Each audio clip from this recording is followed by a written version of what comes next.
l'occasion, en ce jour spécial, ce jour saint de la fête de Korité, après un mois de Ramadan complet, de remercier le bon Dieu de nous avoir donné longue vie et aussi remercier le bon Dieu pour cette année d'avoir vu toute la communauté sénégalaise prier le même jour.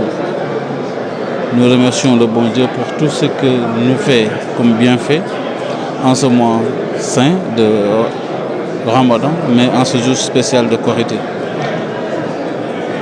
Présenter vraiment toutes nos prières pour l'ensemble de la communauté, prier pour le Sénégal, prier pour le département de Pikine, prier pour toute la population du département de Pikine, pour que Dieu nous donne longue vie, mais nous donne paix, nous donne sérénité et nous mette sur la voie de l'émergence de notre pays.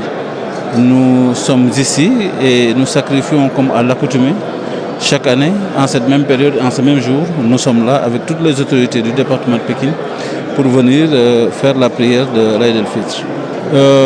Cette doléance, si elle existe, elle n'est pas une doléance transmise à la mairie de la ville parce que, vous le savez vous tous, cette grande mosquée que nous avons aujourd'hui à Pikine, nous en profitons d'ailleurs pour encore et encore le remercier. C'est l'œuvre de son Excellence, Monsieur le Président de la République, Macky Sall, qui l'avait fait. Et je pense que dans ce qu'il était dans ce projet-là, il était contenu cette construction de cette grande mosquée. Maintenant, s'il est nécessaire de mettre un pavage, une fois, moi j'en ai discuté avec le directeur général de l'AGETIP, qui a un projet de pavage dans le département de Pikine. Et je pense que ce que l'on pourrait tout simplement faire, c'est relancer encore cette demande auprès du directeur général de l'AGETIP, qui est déjà dans le département de Pikine, pour qu'avec le comité de gestion, on puisse voir les conditions dans lesquelles on pourrait paver l'intérieur de la grande mosquée. Ça dépend de ce que vous appelez projet phare. Les projets de l'État, je ne peux pas vous les énumérer. Je ne sais pas quels sont les projets de l'État dans le département. Pour l'instant, je ne pourrais pas vous en parler.